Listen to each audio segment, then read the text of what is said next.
He's my new PR guy. First, I want to thank y'all for coming to hear me speak today, and especially this bad weather. It's kind of Yankees in Georgia from Gone with the Wind, snow and bad weather in Mobile, Alabama. This should not be happening. First, I want to thank the staff of the museum. It's an honor to speak in this series. I want to encourage y'all to explore the galleries, the upcoming exhibits. There's a wonderful show of Mackenzie around the corner here. This is a wonderful asset for our city, and it's a pleasure to speak to you today.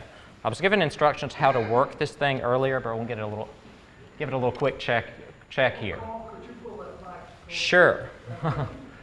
2 opening caveats. First, it's an apology. Y'all are guinea pigs. This presentation is not meant for those who were conceived under a Mobile azalea bush or those who currently live under one. This is a story of Mobile's Mardi Gras from the perspective of its architecture and its material culture. It is meant for outsiders, making it even worse. So this is a double apology here. It's meant for a bunch of boring academics. This brings me to my second caveat. I have 3 different versions of this presentation. One is an essay that's going to be included in the 50th anniversary catalog of a wonderful sister institution, the Museum of Art. They're celebrating their 50th year, and the theme is Mardi Gras. That is one form. I'm not going to read you a whole lecture. I'm not going to read you the 20-page paper either. That's my usual academic type read. You read it word from word. I have to have 2 Bloody Marys in the morning if it's a morning presentation and they resemble pink squirrels for all the vodka in it. And if it's an afternoon presentation, it's a martini and the olives need to go to Betty Ford. So we're going to go through a more lecture-like format. I'm going to show you a series of images focusing on 3 parades that illustrate the architecture of Mardi Gras and the overall experiences. So without further ado, broken columns, pointed arches, and broke bordellos, the architecture of Mobile's Mardi Gras. Every city has a golden age. Mobile has had a number of golden ages, such as this depiction from Peter J. Hamilton's 5 Flags Over Mobile. There are actually 6. The flag of the state of Alabama is not shown. You've got our first golden age. John Sledge, my good friend and colleague, has spoken so eloquently of this in his book, The Pillared City. It was when Mobile transformed from a small colonial port to an American city. This map, the La Tourette map, with this beautiful Greek Revival border, shows some of the major landmarks of the city. There's also the Mobile of the 1850s, the so-called Golden Age, one of several golden ages that Mobile has experienced.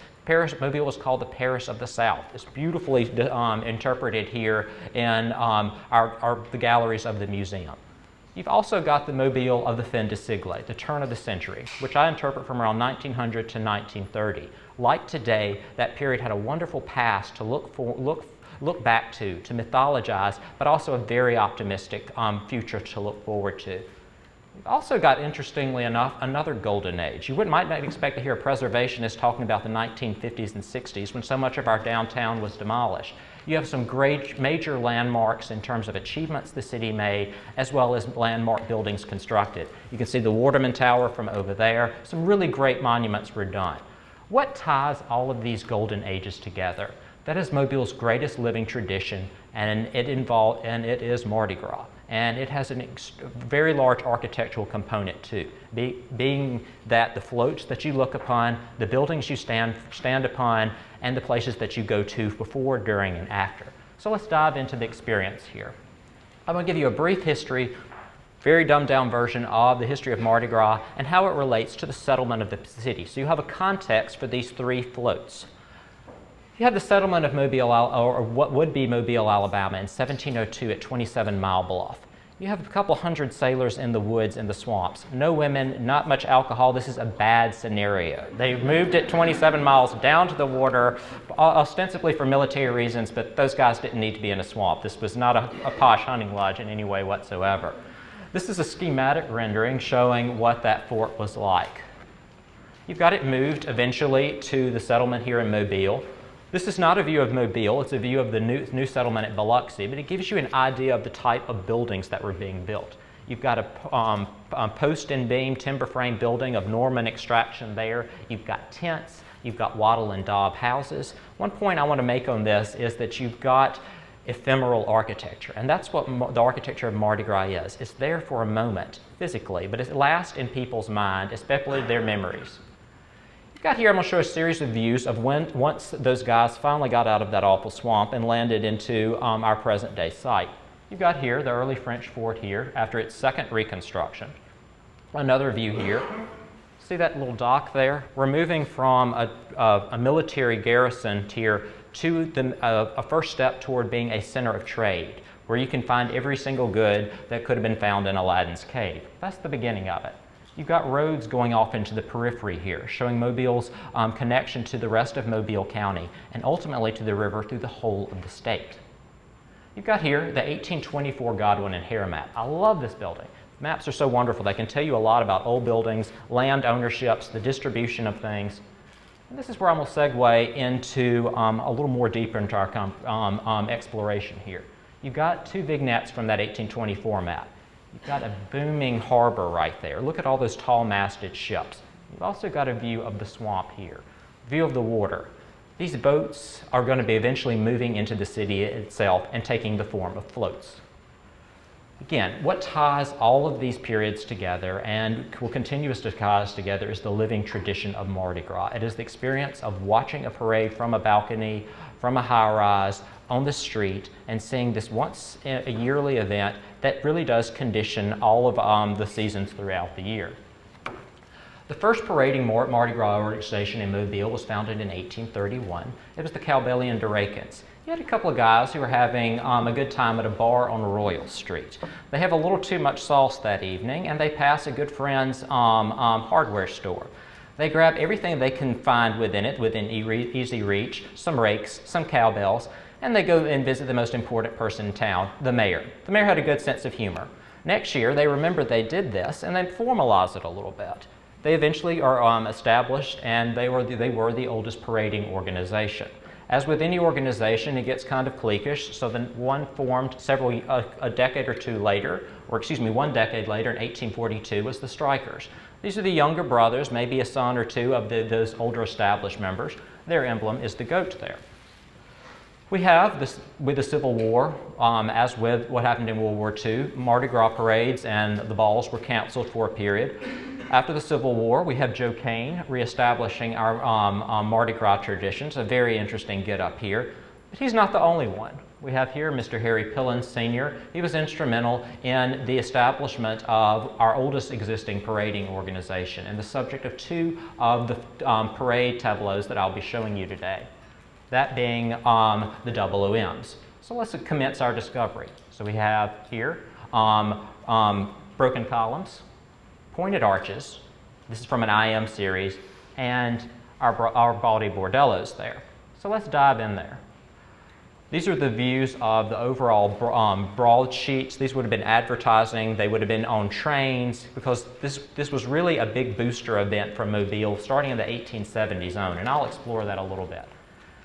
This is an 1881 series by the double OMs. You have your emblem float here, Folly, Chasing Death with the pig's bladders, and the broken column. We're going to come back to that broken column a little bit. You've got the theme float telling you what is going on this year. And this is a historic chronology of the world. This is an architectural historian's dream. They're giving you a history of architecture on the floats for the whole history of the world. You've got the creation of the world here. These fluffy clouds, the globe shown there. You've got here the expulsion from the Garden of Eden. I promise you we're going to get to some good architecture stuff, but you're getting some great views of the landscape shown here. You've got the pyramids. This is particularly the temple of Cheops or Chephren. This is the biggest pyramid at Giza. You've got the expansion into various other aspects of the Arabian world shown here. Other views of Mesopotamia, so you can get a good view of this. Greece itself. You've got to think these are the type buildings that are appearing in Mobile, and these are being displayed on floats. You've got here other views of the Mediterranean rim. You've got the conquest of further lands. You've got Rome shown here. You've got expansion of the Roman Empire. You've got the devastation, the decline and fall of Rome. You've got a nomadic period. You've got the rise of the Gothic world. We have here our pointed arches, a little based on a reliquary that is housed in the Louvre. You've got the rebirth of the Western world in Italy in the Quattrocento. You've got the exploration of the Western world. So we're going full circle here. The migration of culture, the building up, the rise and fall of Western civilization. You're getting closer to Mobile here. You've got those explorers, those conquistadors who came to South America, De Soto and his crews, going back and reporting on what they came and what they saw. So this is the beginning of the America that we know today. You've also got the rebellion of those colonies. This is an early view showing the activities of the Colonial Congress. You've got another high point shown here, the founding of the Confederacy, viewed at this point as a culmination in culture. This is just 6 years after the defeat of the Confederacy. And you've got that defeat and its memorialization. So let's take a look back and look at two aspects of this 1881 parade. We saw that Confederate memorial right there. Let's pop up a little bit. These memorials started littering the South pretty much from Richmond down to Gainesville, starting within 2 years of the Civil War. This is the view of the Confederate rest at our beautiful Magnolia Cemetery. That's an outdoor sculpture garden. I encourage y'all to go visit it. It's beautifully maintained. They offer tours on a periodic basis. It's great. Here's an example here in Mobile. There's a whole avenue in Richmond of over 60 monuments done by some of the world's finest architects and sculptors creating this. So it's the memorialization of the so-called lost cause. This is one of the more famous examples of Alabama. This is in Selma's Live Oak Cemetery. You're going to get a couple of Selma shout-outs. I'm a black belt boy, so they're going to pop up. You've got another theme that's going on here. The architecture of the world, you've got a potpourri of every single style going on in this parade. More importantly, it's mirrored in the architecture that was built and existing in this city. This is an 1881 parade. This is one of our greatest landmarks in the city. There are only two National Historic Landmarks in the city of Mobile. One is this fantastic building on account of its style and its use. The other is Government Street Presbyterian Church. This is a Greek temple that has been turned in style, that has been turned into a Protestant house of worship. This is in a textbook building. You have Greek Revival. You have the Italianate. This house was one of the two Ketchum houses that stood on Government Street. This house sadly was demolished. It had a dome in it. It was really a great space. So you have an Italianate villa in addition to Greek Revival temples. You've got Renaissance palazzos where I'm a historian here, so I know the names of buildings by what they used to know. It's the Moon Pie Tower, although I shouldn't call it that. It's the Bank Trust or Trustmark. Damn these banks, they change their names too many times. This stood on the side of it. This is Amini B. Young's Customs House building, modeled on a Medici Palazzo in Florence. This had twins in Maine, Portland, Oregon, and several other cities. This was a major landmark. So you have Renaissance Revival buildings too. You have Gothic Revival churches. This is Trinity, showing it before it was relocated to Dolphin Street. It originally stood on St. Anthony and Jackson Street. There's a little plaque that commemorates it. So all of these buildings were there. They illustrated the architectural history of the world. And you got to think in those decades in the 1890s, 1900s, 1920s, the Mobile's turn of the century period, you've got even more of an architectural potpourri going on. We've got the Scottish Rite temples. You've got a little bit of Egypt popping in. You've got Louis XVI interiors popping up in multiple buildings on Government Street. So that's two things you can take away from this 1881 parade, how it impacted Mobile. You had this tradition of architecture that was going forth and would continue afterward, and you have this theme of the memorialization of the Confederate cause, and consequently with that, the looking back and the writing of Mobile's own rich history. The only metropolitan city in the South as of 1860, a population of about 30,000, we were looking back at our past. We've also got a little more variety here in terms of our architecture, a little Moorish villa that stood on the present site of the Central Presbyterian Church. So that was a little closer there. I forgot about that image. Our next parade, sandwiched between two WM parades, is an IM parade. We looked at our first period of time was the whole history of the world. Whew, that's a lecture. We've got our second one, that's the history of Mobile, of a Mobile couple in 1 year. We've got our marchers depicted here. We've got the feisty feline, who's the emblem of the IM shown here, founded 1 year after the OOMs. We've got our opening float here. This is the image of January. You've got figures of commerce and other elements there, the signs of the zodiac. The elements of commerce are interesting. You think of January as the start of a new year, oftentimes a fiscal year. Before 1865, that was the year when slaves were hired out. So there's a big tradition of economics in the symbolism of the month of January. You've got the month of February, very appropriate here with Valentine's Day shown there. You've got the Ides of March for the month of March. You've got this wonderful delta view here. You're speaking to a hunter, so I love this one. A copy of this is hanging on my wall there. So the guy and his gal fishing shown there. We've got the month of May here, advanced courtship. Marriage for the month of June, the month of brides. A reminder that this is a calendar because people were probably having a very good time at that point.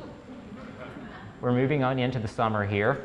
This is not what it's depicted, but it's kind of like a sacrifice because everyone's hot as the hinges of Hades at that point.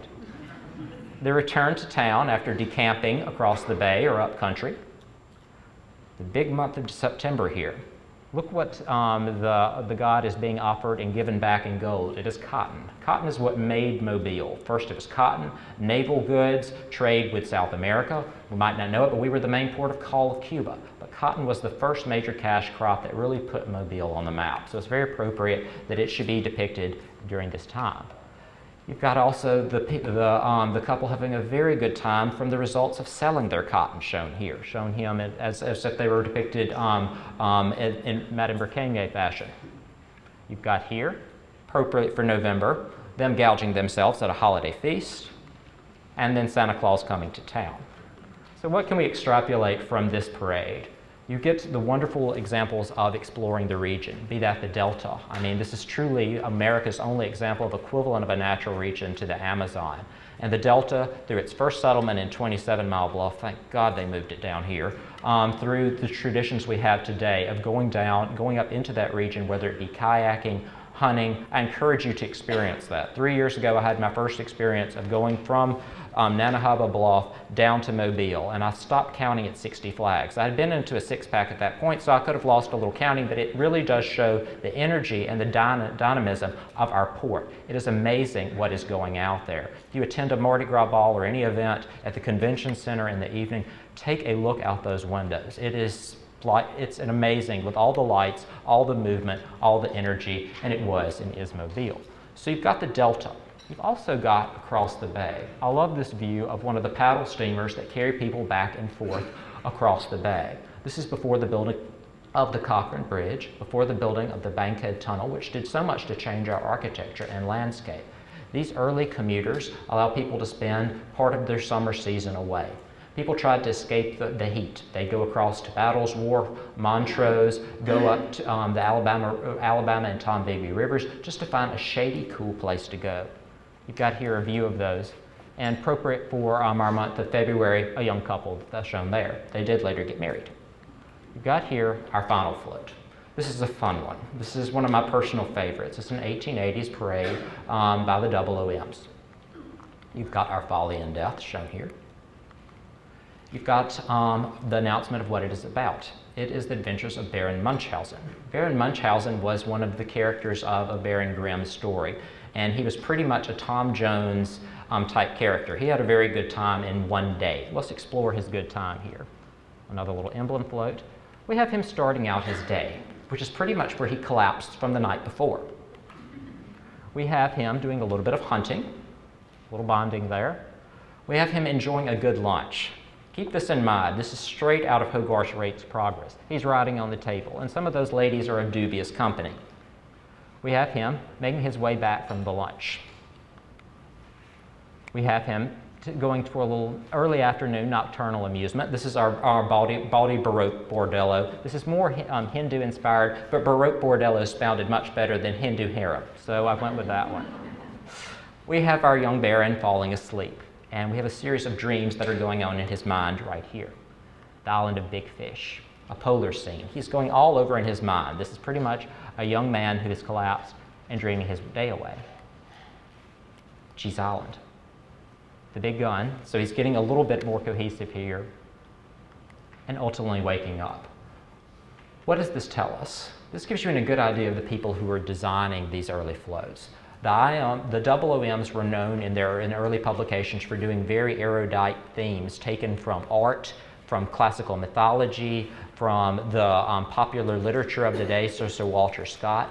The IMs were known for their very much a local focus, so you can see the scene of a Mobile couple from one day. The KORs, the next parading organization, was known for their little more raunchy sense of humor.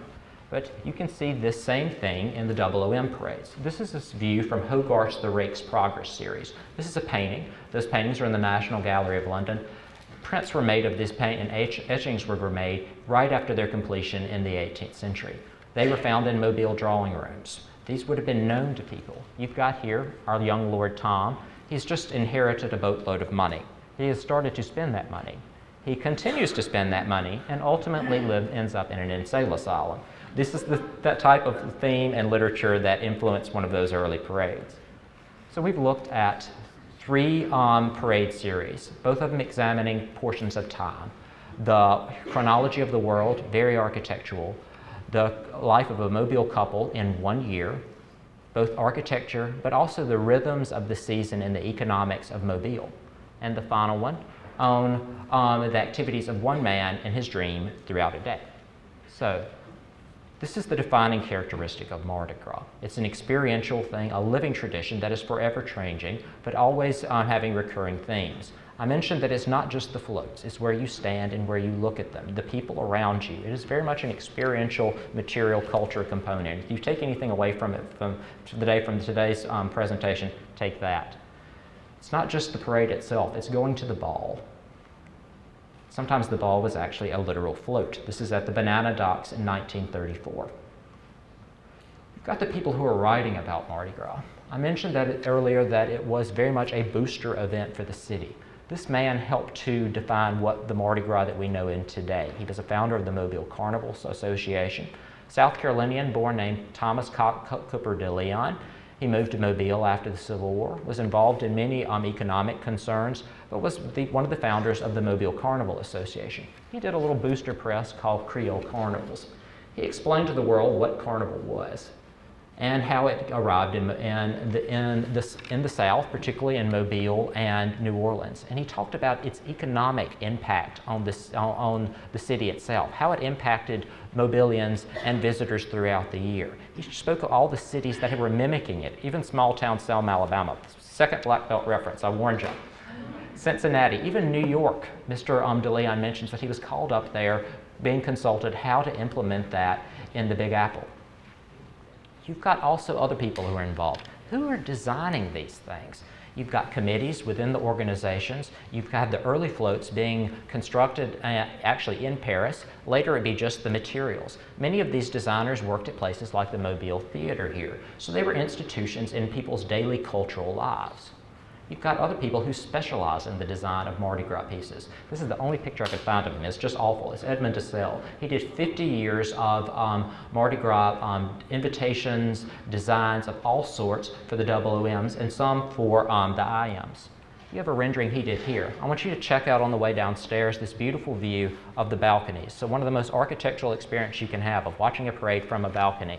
This is a Destelle piece. He later did a mural of the same subject that was in the Battle House's Crystal Ballroom. That has since been lost, and if anyone finds it, I will sell a kidney for it. Or you can donate to the museum. It'd be happier for him here. You've got John Augustus Walker, another piece. When you're going fully down the staircase, look at one of our great public art treasures, John Augustus Walker's painting of the scene of Mardi Gras. Here's a good view of that. This wonderful collection here is fantastic. And you've got it a living tradition. I mentioned that Mr. Dessel passed away, and he has succeeded in the design, but also heavily involved in the construction of the floats, Mr. Edward Ladd of the Carnival Museum, a tradition his son Bradford Carey owns today. So it's a tradition that very much lives in our lives and lives in our homes. So without further ado, I thank you so much for this opportunity. It's great to be a part of this, and close it with, what day is it? Could not but throw in a camel on hump day. So I thank y'all very much. I warned you, it's lecture light, and if you have any questions, I'll happily answer. Thank you very much.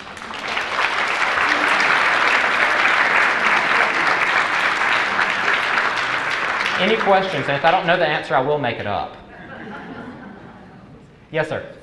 Those illustrations of horse-drawn floats, do you think the floats were pretty much the way they're shown?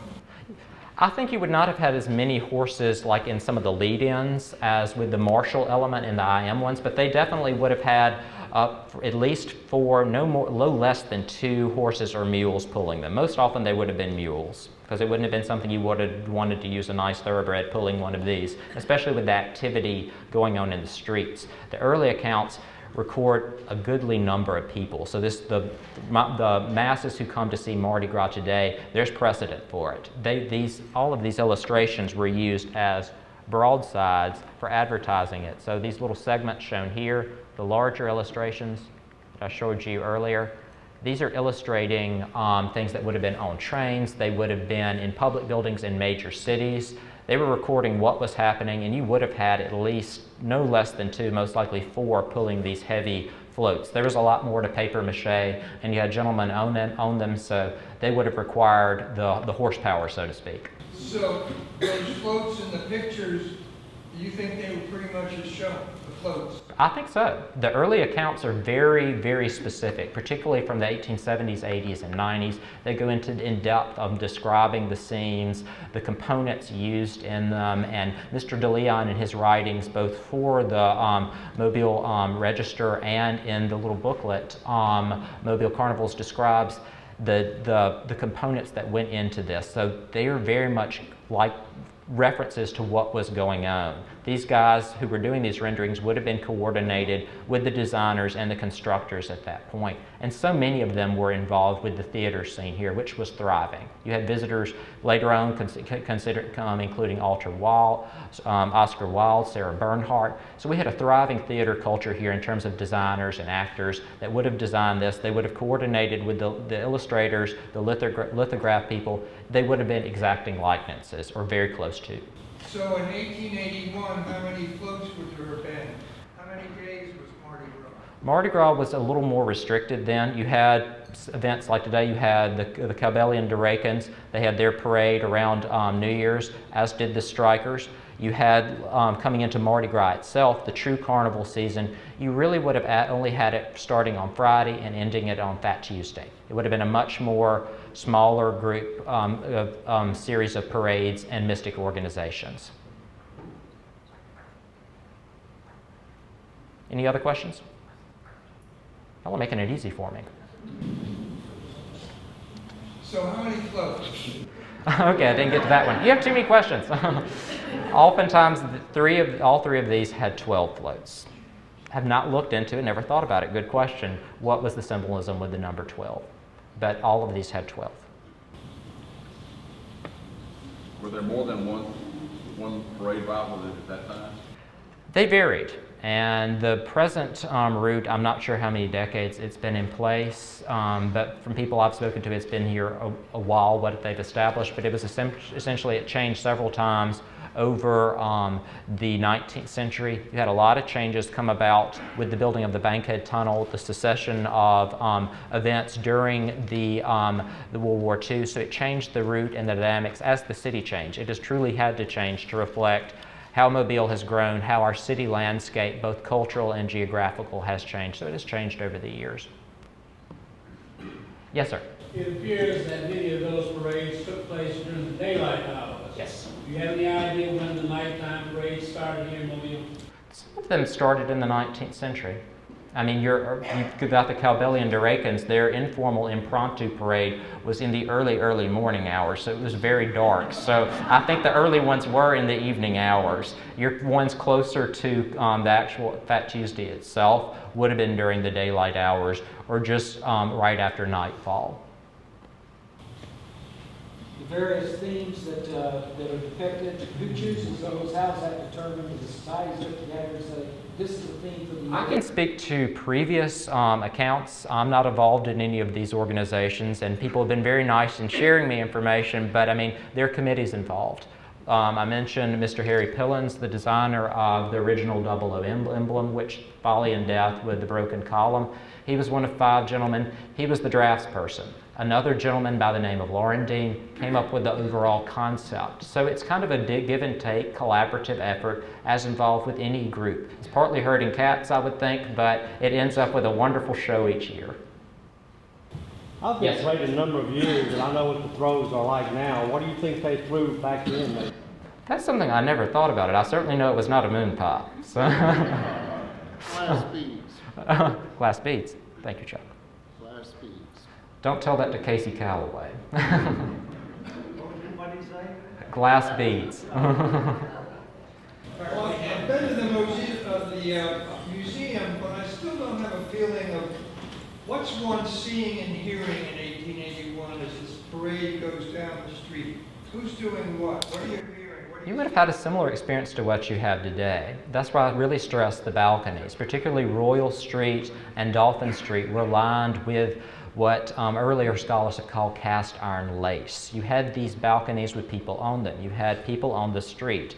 The hotels made a booming business. It was the time of year that some of our great hotels like the Cawthon, the Bienville, the Old Southern Hotel, and of course the Battle House, the last remnant of that great hotel culture here, they had people coming in. The timing of it was perfect. Like you have the beginning of the fiscal year. You're not planting cotton or anything up in the Alabama Black Belt. You have people closely tied through family relationships, business relationships with Mobile, and the timing hit it where you have had a lot of people on the streets watching it on ground level, on balconies. You would have had a similar experience in the dense urban core that was Mobile of 2 and 3, 4-story buildings. After the building of Van Antwerp building, our first true skyscraper, you've got a 10-story building in there, so you have had a lot of density. And let's go back a little bit. This is what you would have experienced, which is not too different from what we experience today. And this is off of Bienville Square. You've got right here, roughly, that is where Miss Ann Bedsoul's office here, and this is the, it would be the, my mind just went blank, the east side of the square. So it would not have been what you experience today, the density of the people both above you and around you, it would have held true. It would have been this image shown here.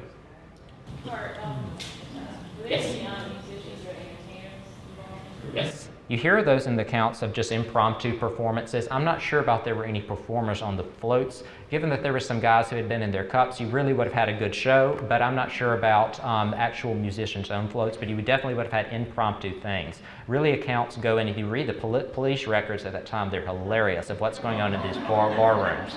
So there was some music going on.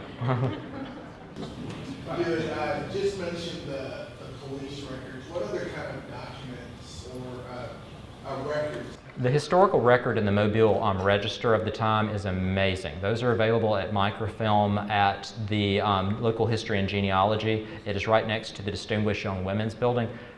If you can struggle with the microfilm, and each machine is different, which is irritating as hell, but they have wonderful accounts. You've also got pamphlets and publications, a whole lot of booster press, things that the chamber is doing. They're speaking of what is going on here, and it's varying levels of the types of events you would encounter in Mardi Gras. People catering to an affluent audience from away, people like the paper used to when they would speak of local events. You had your target audiences, plus you have your official record of reports and things that were ongoing in the city. So it's really, the diversity of sources is amazing, particularly visual. Yes, ma'am. What they threw were glass beads. Okay. The candy was taffy. Okay. And they threw serpentine.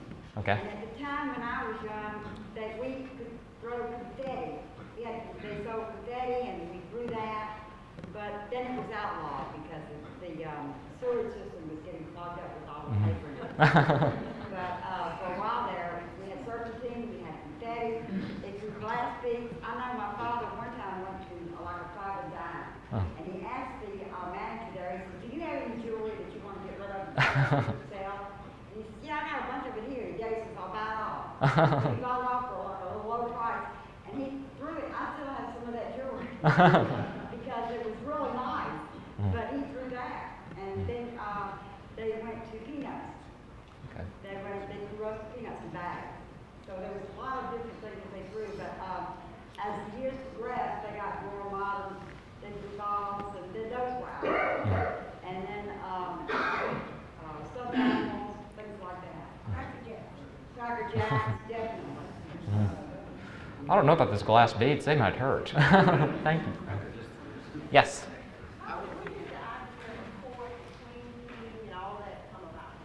Those early years. I mean, you can just look at America's early colonial culture, all of these were empires. And you have the emulation of that throughout the early American colonial period and afterward. And you also have with the heraldic works of Sir Walter Scott. So it was definitely a product of just the former areas of empire. And you can see it in the ceremonies of older carnivals on continental Europe. So it was an established practice, both in mind and reality, on this side of the pond and the other side of the pond. Right here in Mobile, do you have a date to say, when that idea became part of the festivities? I'm pretty sure it was after the Civil War. I could be wrong in that. Yes? I wanted to ask you, we have a lot of reaching water crops now, offshore staffing. Is that something new, or did they? That's have new. that back in the- You had other areas that had Mardi Gras. They were not in the areas that you have it in the small, now larger Mobile metropolitan area. You had it existing in Selma, Camden, Birmingham. Emulations of that effect. Cincinnati had a several thousand member organization up there. So it existed in other cities where there was a Catholic culture where you had a presence of that nature. But in Mobile, it was all downtown until recently. Yes, yes. Anyone else? Yes. Where did the high school marching band back in the day come from? I'm not sure. I think that would be a 20th century innovation there when you have the establishment of a more official public school system and the programs associated with it. But you definitely had a musical component with it early on, but it would have been more impromptu, associating with business establishments and people on the street, like performers we all experience in New Orleans, and very much beginning to see it again on Dolphin Street, which is great. Speak now or forever hold your peace. Thank y'all so much.